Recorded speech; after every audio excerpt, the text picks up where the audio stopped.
La internet está muy cargada, nos pasa seguido, pero estamos aquí nuevamente. Continuamos con la enseñanza de la carta a los Efesios. Y habíamos quedado que luego que el apóstol Pablo era siendo usado por Dios, había milagros extraordinarios, los enfermos se sanaban, les llevaban los paños y delantales de los enfermos para que Pablo los tocara, orara y reciban sanidad. Dice que los espíritus malos salían. Apareció un imitador que quería usar el nombre que usaba Pablo, el nombre del Señor Jesús, no conociendo a Dios, quería imitarlo. Sucede que los espíritus inmundos conocen quién es quién y lo enfrentaron a este hombre cuyos hijos quieren imitar al apóstol.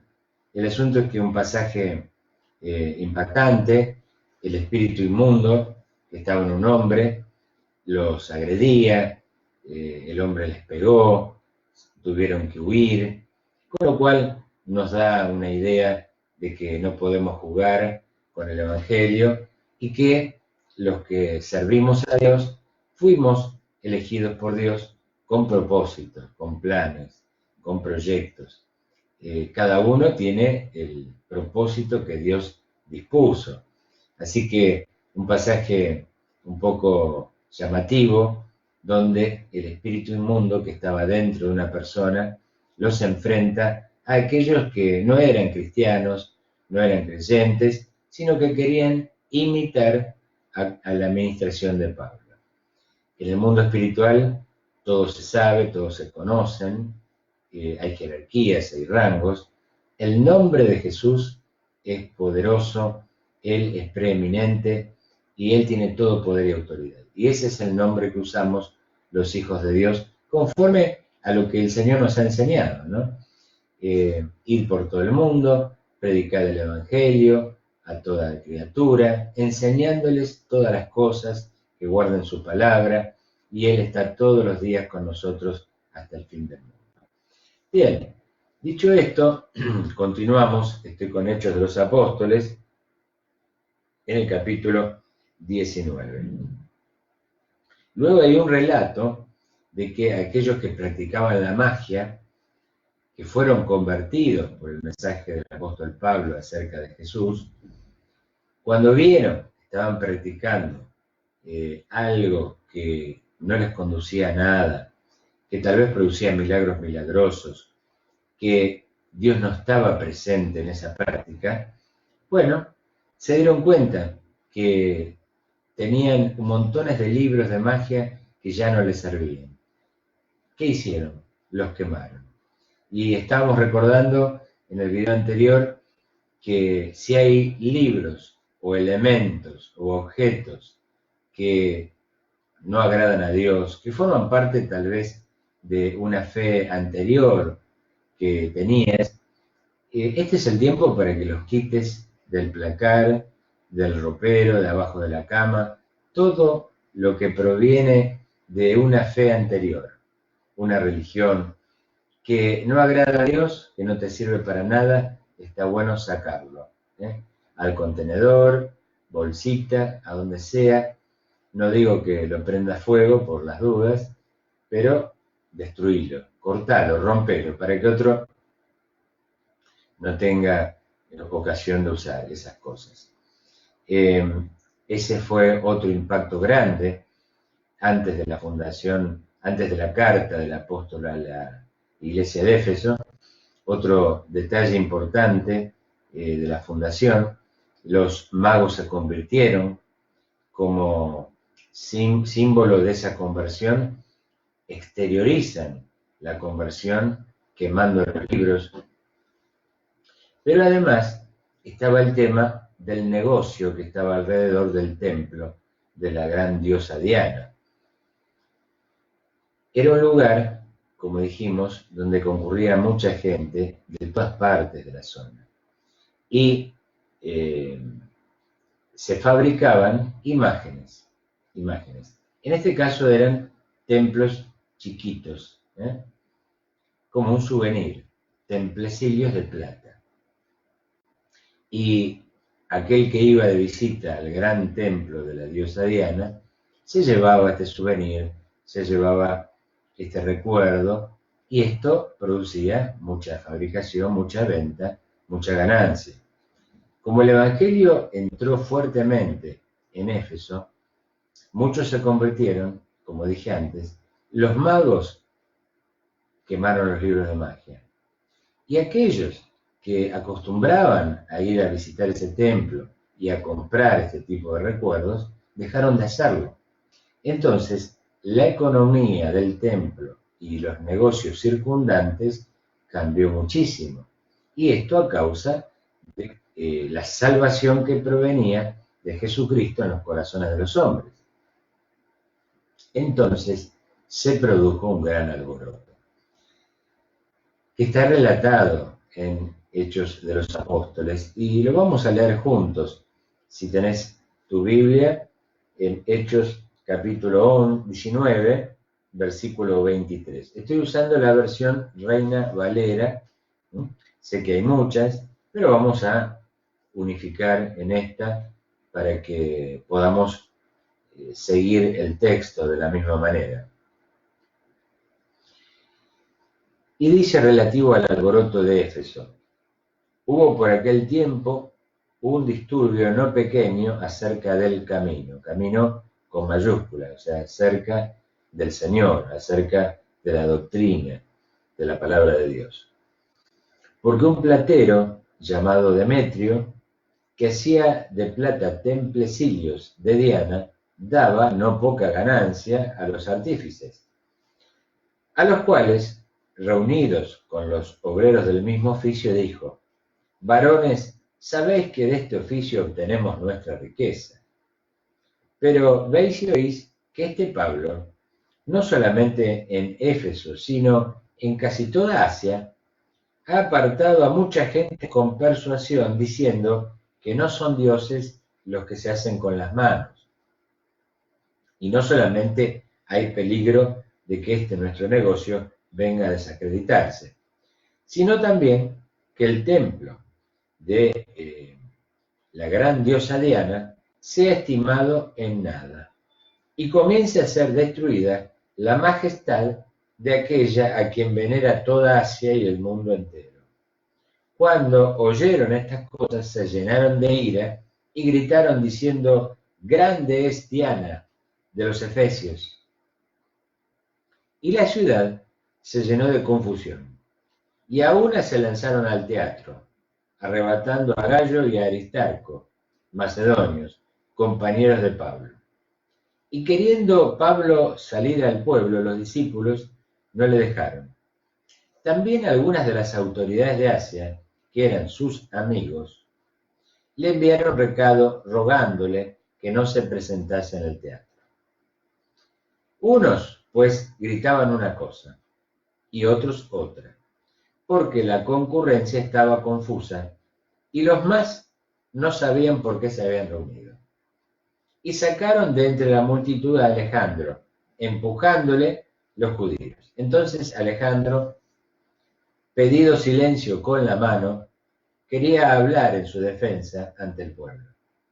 Pero cuando le conocieron que era judío, todos a una voz gritaron casi por 2 horas: grande es Diana de los Efesios. Entonces el escribano, cuando había apaciguado la multitud, dijo: varones efesios, ¿y quién es el hombre que no sabe que la ciudad de los Efesios es guardiana del templo de la gran diosa Diana y de la imagen venida de Júpiter? Puesto que esto no puede contradecirse, es necesario que os apaciguéis y que nada hagáis precipitadamente, porque habéis traído a estos hombres sin ser sacrílegos ni blasfemadores de vuestra diosa. Que si Demetrio y los artífices que están con él tienen pleito contra alguno, audiencias se conceden y procónsules hay. Acúsense los unos a los otros. Y si demandáis alguna otra cosa en legítima asamblea, se puede decidir, porque peligro hay de que seamos acusados de sedición por esto de hoy, no habiendo ninguna causa por la cual podamos dar razón de este concurso. Y habiendo dicho esto, despidió la asamblea. Después que cesó el alboroto, llamó Pablo a los discípulos y exhortándolos, y habiéndolos exhortado y abrazado, se despidió y salió para ir a Macedonia. El apóstol no participó de la asamblea, estaban los ánimos muy caldeados, fueron todos al teatro, muchos no sabían para qué, pero cuando la turba los lleva, acudían, tal vez sería algo importante. El tema era la pérdida de ingresos que producía la falta de venta de los templecillos de la diosa Diana, producto de la conversión de las vidas. Ya no hacía falta más el templecillo, no hace falta más esa imagen fuera de yeso, de madera, de cartón, de piedra, porque nuestro Dios es espíritu y es vida. No lo podemos representar, no podemos fabricar ninguna imagen de nuestro Dios. Y cuando el Evangelio entró fuerte en Éfeso, los magos se convirtieron, los enfermos se sanaron. Al apóstol iban con los paños y delantales de los enfermos. Los espíritus malos salían. Y la venta de imágenes de idolatría cayeron. Se armó un alboroto. Tomaron a 2 de los consiervos para que participen de la asamblea, un griterío tremendo. Durante 2 horas gritaban, grandes Diana de los Efesios, grandes Diana de los Efesios, 2 horas. Bueno, como nada puede impedir los planes de Dios, apareció Alejandro. Y Alejandro fue usado por Dios para encauzar a toda esa sociedad que estaba confundida. Indudablemente que estaban pensando y mirando en su bolsillo antes que en la fe.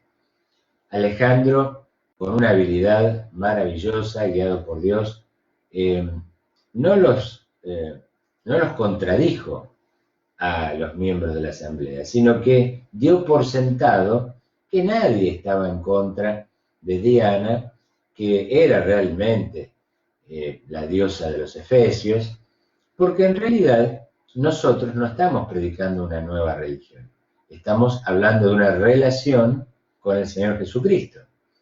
Entonces, la asamblea, una vez que vio que no era una amenaza concreta, no era un plan humano de Pablo para quitarles el negocio, porque aquel que no conoce a Dios cree que hay intereses oscuros desde un punto de vista humano. En realidad era Dios que estaba moviendo a las vidas. Pero como vieron que no había un enfrentamiento directo desde Pablo y sus discípulos hacia los religiosos, entonces Alejandro, con mucha sabiduría de Dios, los fue llevando para que se dieran cuenta que estaban bajo el dominio del Imperio Romano y que era una manifestación social desbordada que podía tener consecuencias por ser acusado de sedición. Entonces, ahí la cosa, cuando los romanos intervenían, se iba a poner mucho más difícil para ellos. Entonces, bajó un poco la intensidad de la disputa y les dijo directamente, miren, si hay problemas personales por algún conflicto con Pablo, con Alejandro, o con Aristarco, con algún hermano, bien, hagan la denuncia frente al procónsul, pidan una audiencia y resuelven la disputa de una manera personal y no un alboroto colectivo que podría traerles peores consecuencias de parte de los romanos. Así fue como la asamblea se detuvo, se fueron para las casas, Dios nuevamente sorprendió, intervino, no le pasó nada a los hermanos de la fe, todo se contuvo, y le permitió al apóstol salir de aquella ciudad porque la iglesia ya había sido constituida. Cuando nosotros vemos que los magos se convierten, vemos que los religiosos se convierten, dejan sus prácticas, dejan los objetos que formaban parte de sus dioses, vemos que la ciudad es conmocionada, indudablemente que la iglesia estaba en plena actividad. Recuerden que comenzó 3 meses nomás en la sinagoga y 2 años en una casa. Y eso fue suficiente para conmocionar a la ciudad, para provocar grandísimos cambios. Pero el plan de Pablo era continuar. Él finalmente quería estar en Jerusalén para la fiesta de Pentecostés. Por eso, una vez que la iglesia se fundó, estuvo allí más o menos 2 años y medio, algunos calculan que 3, continuó viaje, fue hacia otras regiones, porque finalmente quería estar en Jerusalén. Bueno, se nos está agotando el tiempo. Con esto, con estas 2 reuniones, terminamos con el estudio de la fundación de la iglesia. Y ya a partir del próximo sábado vamos a analizar la carta en particular, cada versículo, cada tema. Así que espero que te haya sido de bendición examinar el Sagrado Libro, meditar en pasajes que muchas veces vos ya lo conocías, recordarlo y recibir lo que el Espíritu Santo tiene para cada uno de nosotros. Esta palabra va acompañada de señales, prodigios y maravillas. El Espíritu de Dios está hablándonos a través de la enseñanza de esta palabra.